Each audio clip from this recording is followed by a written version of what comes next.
इस समय राहुल गांधी जो नाटक नौटंकी करते हैं, वो संविधान की एक प्रति अपनी जेब में रखे रहते हैं और जब इच्छा होती है तब मीडिया के सामने लहराना शुरू कर देते हैं। पार्लियामेंट के बाहर भी और पार्लियामेंट के भीतर भी ये नाटक नौटंकी इनकी चल रही है लोकसभा चुनाव से पहले से। और लोकसभा चुनाव में इन्होंने इसका एक फायदा भी उठाने की चेष्टा की है, क्योंकि 22 जनवरी 2024 को प्राण प्रतिष्ठा हुई थी भगवान राम के मंदिर की। तो इनको लगा था कि अब चूंकि हिंदू एकजुट हो गया है पूरे देश में, उसकी भावनाएं प्रभु राम से जुड़ी हुई हैं, भारतीय जनता पार्टी के साथ भी जुड़ गई हैं, तो कहीं ऐसा ना हो कि वो अपने न्यूनतम अंक पर पहुंच जाएं, यानी 44 से भी नीचे चले जाएं।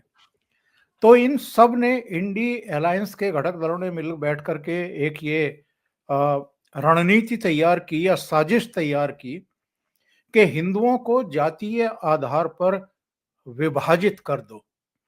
और इसके लिए हमारे देश की जनता वैसे है बड़ी भोली भाली सी, कोई कुछ भी पाठ पढ़ा देता है तो वो पढ़ लेती है एक बार को, बाद में उसकी समझ में आता है कि ये पाठ क्यों पढ़ाया गया था। इन्होंने कहा कि आरक्षण समाप्त कर दिया जाएगा। जब आप किसी से कहते हैं, मतदाताओं से कहते हैं आरक्षण समाप्त कर दिया जाएगा, तो एक बहुत बड़ा वर्ग है, करीब करीब ओबीसी का 27.5% जो आरक्षण मिलता है, 22.5% के आसपास दलितों को, और जो आपके अनुसूचित जनजाति है उनको। तो उनमें घबराहट हुई और उसका नतीजा हमने देख लिया कि लोकसभा चुनाव में क्या हुआ।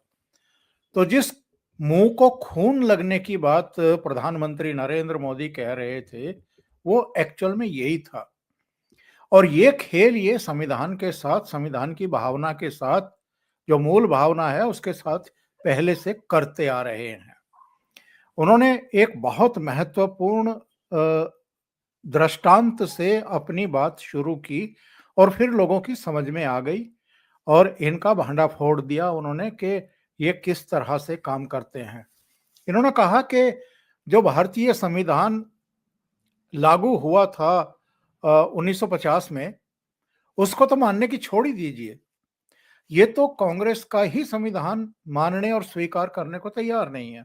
जब ये सवाल खड़ा हुआ कि नेहरू या पटेल, तो 12 राज्यों की कमेटियों ने सरदार पटेल के पक्ष में अपना मत व्यक्त किया, लेकिन सरदार पटेल को तो प्रधानमंत्री नहीं बनाया गया।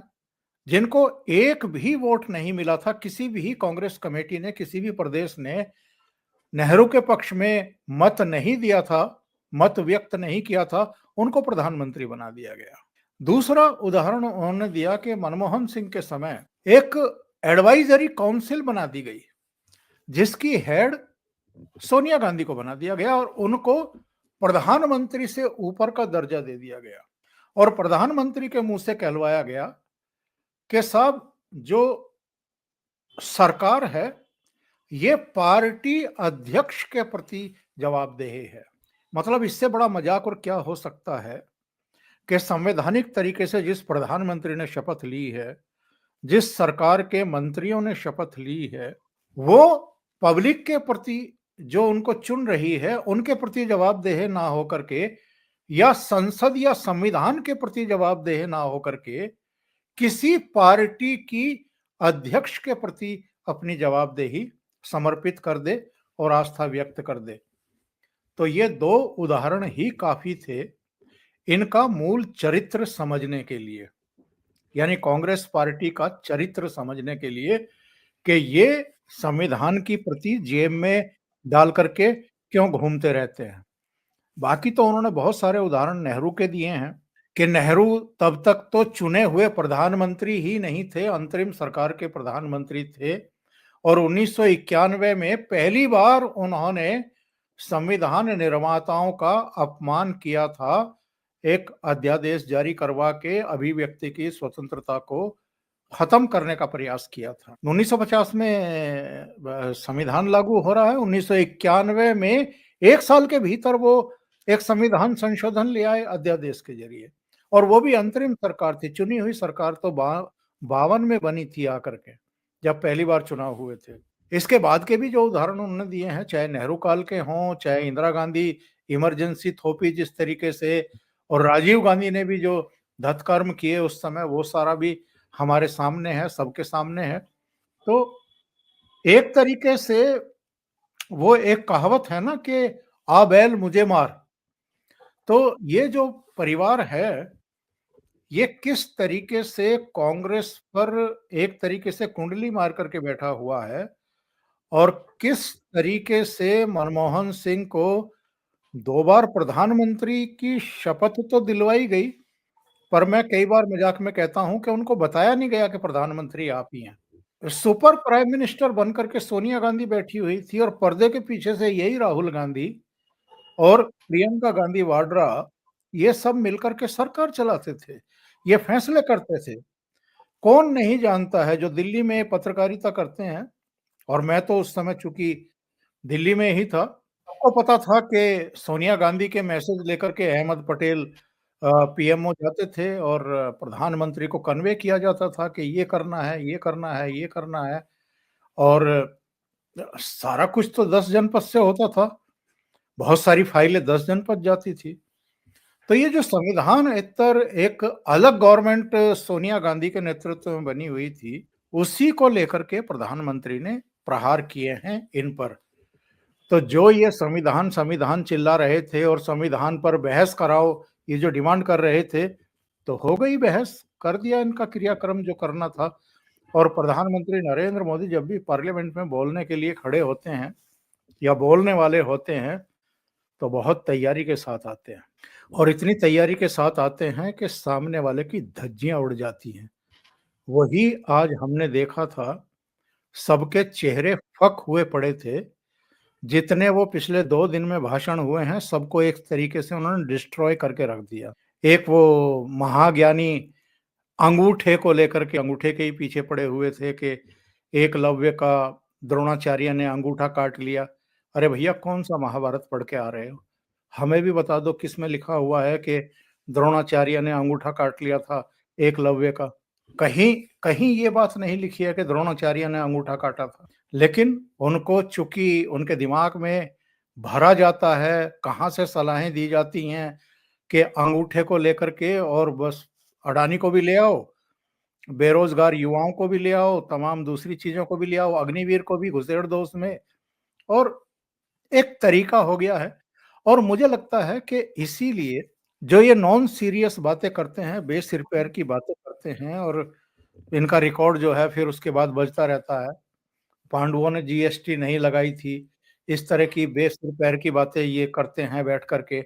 इसीलिए लोग राहुल गांधी और कांग्रेस पार्टी को और इस पूरे परिवार को सीरियसली लेना छोड़ चुके हैं।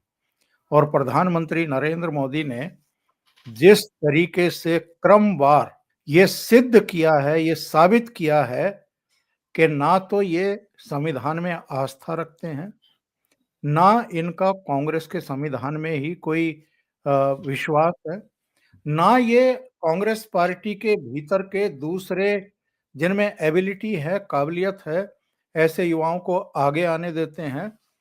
उससे तो अब इनको समझ में आना चाहिए कि ये बहुत गलत पंगा लेते हैं, और एक ऐसे आदमी से पंगा ले लेते हैं जो और डिस्ट्रॉय करके रख देता है, खत्म करके रख देता है। इस मैथोलॉजी में इनका भरोसा नहीं है। मैथोलॉजी भी शब्द ठीक नहीं है। हुँ, हुँ। जो हमारी हमारे वेद हैं, हमारे उपनिषद हैं, हमारा महाभारत है, हमारी रामायण है, जो हमारे आस्था के केंद्र रहे हैं एक तरीके से, उनसे संबंधित ये कहानियाँ गढ़ कर के इसलिए लाते हैं, क्योंकि इनको लगता है कि अगर मैं महाभारत से रिलेटेड, रामायण से रिलेटेड, उपनिषदों, वेदों के दृष्टांत को लेकर के भारतीय जनता पार्टी पर प्रहार करूँगा, तो शायद हमें कुछ कामयाबी मिलेगी, और भारतीय जनता पार्टी को हम बदनाम कर पाएँगे। भारतीय जनता पार्टी का जो समर्थक वर्ग है, वो हिंदू भी हैं और दूसरे वर्गों के लोग भी हैं, हिंदू ज़्यादा है। तो हिंदुओं को ये चीज़ शायद पसंद आए, ये उदाहरण और ये कहानियाँ जो बना कर के लाते हैं, वो शायद पसंद आए। लेकिन इनमें इतनी हिम्मत तो है नहीं। कि ये ईसाइयों से संबंधित किस्से कहानियाँ लेकर के आएँ या मुसलमानों से संबंधित कुछ लेकर के आएँ, क्योंकि इनको लगता है कि उनके बारे में कुछ कह दिया, कुछ ऐसा कर दिया, तो इनका एक बहुत बड़ा जो वोट बैंक है, वो तो एकदम नाराज़ हो जाएगा इनसे, इनके पीछे पड़ जाएगा। बहुत सारे सिर-फिरित तो ऐसे हैं कठमुल्ले, जो तुरंत जो है तन से सिर जुदा करने के जो है वो फ़तवे जारी करवा देते हैं। तो ये सारे डरपोक लोग भी हैं और षड्यंत्रकारी दिमाग के भी हैं, जो इनके लिए कंटेंट तैयार करते हैं और इनको पढ़ा-लिखा करके भेजते हैं। अब जिस तरह का प्रधानमंत्री नरेंद्र मोदी भाषण देते हैं या अमित शाह देते हैं या वित्त मंत्री निर्मला सीतारमण या अपने विदेश मंत्री या राजनाथ सिंह, ये सब बहुत तैयारी के साथ आते हैं, बहुत जी। रिसर्च वर्क करके आते हैं, पूरा एक दस्तावेज़ों का गड्ढा लेकर के आते हैं और फिर देख कर के समझदारी के साथ बैलेंस करके क्रमवार किस विषय पर पहले बोलना है, फिर उसको कैसे दूसरे विषय से जोड़ना है, फिर लास्ट में किस तरीके से इन लोगों को गलत साबित करना है, अपनी नीतियों को आगे बढ़ाना है और जो देश का दर्शक उस समय देख रहा होता है, उसको कैसे कन्विंस करना है, ये उनको पता होता है। इनके साथ तो ऐसा कुछ भी नहीं है, ना इनको किसी को कन्विंस करना है, ना इनको कोई तर्कपूर्ण बातें करनी है।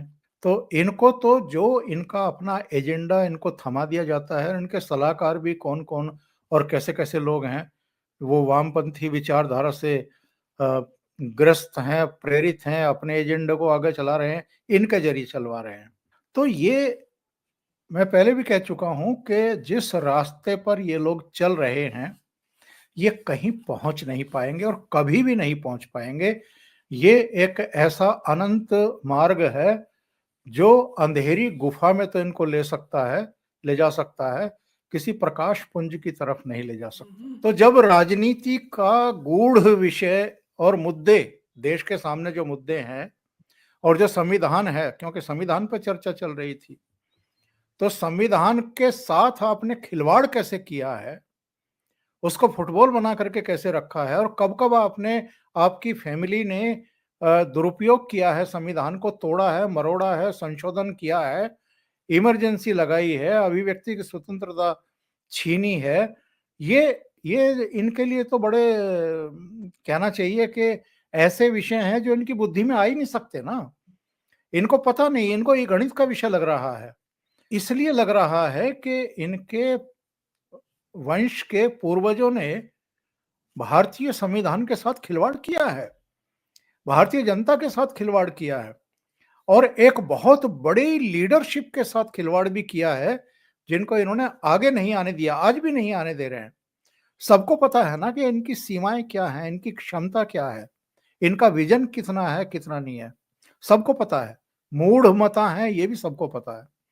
तो ऐसा तो नहीं है कि कांग्रेस में सारे मूढ़मता ही हैं, सारे मूर्ख ही हैं, बाकी समझदार लोग भी हैं, लेकिन उनको आगे नहीं आने देंगे और अपनी सुपरमेसी और अपनी एरोगेंस को ऊपर रखेंगे और यही काम तो हमने करते हुए इनको देखा है पिछले कुछ वर्षों में। जनता भी समझ चुकी है, इसलिए इनको वहाँ रखे हुए हैं, जहाँ ये रहने के काबिल हैं। नरेंद्र मोदी की जब ये आलोचना करते हैं, तो इनको अपने मुँह पर हाथ फेरना चाहिए। मुँह पर हाथ फेरना चाहिए मतलब कि नरेंद्र मोदी का जो सार्वजनिक जीवन है, वो कितना बड़ा है। एक संघ के प्रचारक के रूप में उन्होंने काम किया है और एक साधक के रूप में, एक वास्तविक तपस्वी के रूप में, इनके जैसे तपस्वी नहीं, जो कंटेनर लेकर के चल रहे थे भारत जोड़ो तोड़ो यात्रा में भी और वहाँ भी एसी लगे हुए थे कंटेनर में भी, ऐसे तपस्वी नहीं थे। ये तो पहाड़ों में, गाँव में, गलियों में, देश का शायद ही कोई जिला हो जहाँ प्रधानमंत्री ने उस दौरान यात्रा ना की हो या रात ना बिताई हो और कहीं भी जहाँ चारपाई मिल जाए, उस चारपाई पर लेट जाना, उसी पर सो जाना। बहुत अभावपूर्ण ज़िंदगी जी है, भिक्षा माँग कर के उन्होंने अपना जीवन आगे बढ़ाया है। तो निचले स्तर पर जाकर के लोगों से उनकी समस्याओं के बारे में, लोग जीवन कैसे जीते हैं, बहुत अभावों में भी किस तरीके से बैलेंस करके अपनी जीवन की गाड़ी को आगे बढ़ाते हैं, उनको पता है और शायद इसीलिए वो बेस्ट प्राइम मिनिस्टर हैं। क्योंकि उनकी जितनी योजनाएं हैं, उनका सबका फोकस इस देश की ग्रामीण जनता है, गरीब जनता है। आज भी 80 करोड़ आबादी को अगर वो खाद्यान्न उपलब्ध करा रहे हैं तो कुछ सोच कर करा रहे होंगे। और जो उन्होंने बताया है आज के भाषण में भी, घरों में टॉयलेट बनाना, बिजली के कनेक्शन देना, गैस का सिलेंडर पहुंचाना, घरों के लिए पैसा देना कि आप घर बनवाओ अगर आपकी छत नहीं है, ये सब क्या है? ये समझने के लिए आपको गरीबी से गुजरना या अभाव से गुजरना शायद जरूरी होता है। इस देश के जितने प्रधानमंत्री हुए हैं, उनमें कुछ तो कम से कम मेरी नज़र में ऐसे हैं, जो वाक़ई गरीब परिवारों से संघर्ष करते हुए ऊपर के पदों पर पहुँचे। ये भी, नरेंद्र मोदी भी, जिनके पिताजी रेलवे स्टेशन पर चाय का काम करते थे और ये जब इनको फुर्सत मिलती थी, तो ये चाय सर्व करते थे रेलगाड़ियों में, डब्बों में बैठे हुए लोगों को। तो जिस आदमी ने नीचे से संघर्ष करते हुए यहाँ तक की यात्रा तय की हो, वो तो बहुत अच्छे तरीके से जानते हैं। आप उनकी अगर आलोचना करेंगे, तो भैया पहले उतना एक्सपीरियंस हासिल कर लो। वो तो संघ में भी रहे हैं, प्रचारक रहे हैं। वो भारतीय जनता पार्टी में बरसों तक सेक्रेटरी के तौर पर अलग-अलग राज्यों में काम कर चुके हैं। इसके अलावा वो गुजरात के 13.5 साल तक मुख्यमंत्री रहे हैं। मुख्यमंत्री का पूरा एक्सपीरियंस लेकर के गुजरात को वाइब्रेंट गुजरात में तब्दील करके तब वो दिल्ली आए और प्रधानमंत्री बने, और पिछले करीब 10.5 साल से प्रधानमंत्री हैं अब। तो आप एक ऐसे आदमी, जिसने देश के पासपोर्ट की वैल्यू बढ़ा दी, जिसने पूरी दुनिया में भारत का एक अलग ही लेवल का सम्मान जो है वो स्थापित कर दिया। आज यूएन से लेकर के डब्ल्यूटीओ और तमाम जितने भी वैश्विक संगठन हैं, और यहाँ तक के जो वित्तीय संस्थान हैं, वो भी भारत की प्रशंसा करते हैं। जिस भारत के पास अपनी रक्षा सुरक्षा के लिए पर्याप्त हथियार नहीं थे, विमान नहीं थे और दूसरे साजो सामान नहीं थे, उसको अब वो स्ट्रेंथन कर रहे हैं। हमारी इकोनॉमी आज 5th लार्जेस्ट हो गई है पूरी दुनिया में, 3rd लार्जेस्ट अभी 2027-28 तक हो जाएगी। ऐसे प्रधानमंत्री को आप क्रिटिसाइज करेंगे और आप उनको रिजेक्ट करने की कोशिश करेंगे, तो क्या आप इस देश की जनता ने जो फैसले दिए हैं 3 बार नरेंद्र मोदी के पक्ष में, आप इस देश की जनता को रिजेक्ट करने की कोशिश कर रहे हैं, या उनकी समझ पर आप सवाल खड़े करने की कोशिश कर रहे हैं? और क्या आप कभी ठंडे दिमाग से बैठ कर के ये सोचेंगे कि बार-बार इस देश की जनता आपको रिजेक्ट क्यों कर रही है? आप पर भरोसा क्यों नहीं कर रही है? तो कुछ तो अंतर होगा आप में और नरेंद्र मोदी में। इनकी राजनीति जो है वो एक खास संप्रदाय, समुदाय और वोट बैंक को ही संबोधित है। पूरे देश की इनको चिंता हो, सारे देशवासियों की इनको चिंता हो, या जो बहुसंख्यक आबादी है उसकी भावनाओं की, जनमानस की इनको चिंता हो, ऐसा लगता नहीं। और ये एक ऐसे चक्रव्यूह में अपने आप ही उलझ और फंस गए हैं कि वहां से अब ये चाहे भी तो निकल नहीं सकते हैं। निकलने की कोशिश भी करेंगे तो दोनों तरफ से पिटेंगे। यानी जिनके खिलाफ आप अभी तक तमाम तरह की साजिशें रचते आ रहे हैं, जिनको कमजोर करने के लिए, तोड़ने के लिए, जातियों में विभक्त करने के लिए, यानी जो काम अंग्रेज करते थे, वही काम अब आप कर रहे हैं कि बांटो और राज करो। ये जब इससे बाहर निकलने की कोशिश करेंगे तो इधर से भी चपत खाएंगे, उधर से भी लात खाएंगे। ये अब ऐसे मोड़ पर आ गए और समझ में इनके भी आ रहा है। इसीलिए जब चुनाव आते हैं तो उल्टे सीधे धोती वोती बांध करके और कुर्ता पहन करके, जनेऊ सा गले में डाल करके उल्टी सीधी चाल चलते हुए मंदिरों के प्रांगण में दिखाई पड़ते हैं। बस तभी पड़ते हैं, दिखाई पड़ते हैं। बाकी शिवरात्रि हो, महाशिवरात्रि हो, दूसरे आपके दिवाली हो, होली हो, उन पर्वों पर ये कभी उन ना पर्वों को मनाते हुए दिखाई देते हैं, ना शिवालय जाकर के पूजा अर्चना करते हुए दिखाई देते हैं। बस वोट के समय ओकेशनली वहां पर पहुंच जाते हैं। तो जनता अब इन चीजों को समझ रही है कि चाहे विकास का मोर्चा हो, चाहे विरासत का मोर्चा हो, ईमानदारी से, समर्पित भाव से उन दोनों मोर्चों पर काम कौन कर रहा है और राष्ट्र के प्रति समर्पित कौन है, राष्ट्रवाद और सांस्कृतिक राष्ट्रवाद के प्रति समर्पण भाव से काम करने वाला व्यक्ति कौन है। तो जब ये जनता क्लियर हो चुकी है तो फिर इनका वही हश्र होगा। अब ये सिर्फ और सिर्फ कुंठा से ग्रस्त होकर के इसी तरह के बयान दे सकते हैं जैसे हमें अखिलेश यादव देते हुए दिखाई देते हैं, और जैसे ये पूरा जितने वंशवादी कुनबे हैं इनके जो ये नई पीढ़ी है, नौनिहाल कह लीजिए, चश्मो चराग कह लीजिए, ये देते हैं। क्योंकि जनता अब इनको रिजेक्ट कर रही है तो इनको क्या सूझता है, यही सूझता है ईवीएम खराब है, ईवीएम से छेड़छाड़ हो रही है।